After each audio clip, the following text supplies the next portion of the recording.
Depuis septembre 2018, les femmes résistantes sont mises à l'honneur au mémorial de Caen. Le 18 juin 1940, le général de Gaulle appelle les Français à entrer en résistance face à l'ennemi nazi.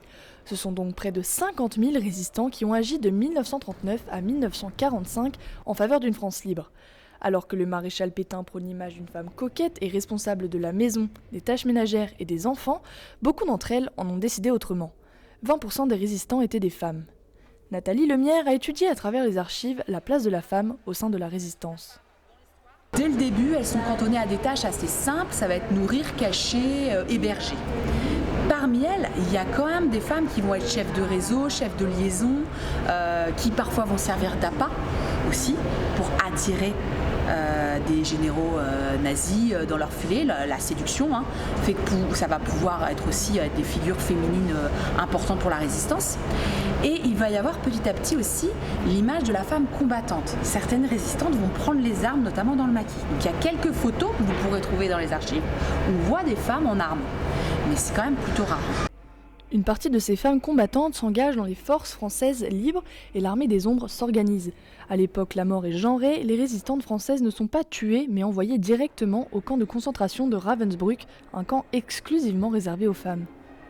Les chiffres, c'est 132 000 environ femmes et enfants, majoritairement des femmes, sont passées par Ravensbrück. 92 000 d'entre elles environ ont été assassinées là-bas. Elles sont mortes là-bas, des suites de mauvais traitements, mauvaises conditions de vie. Voilà.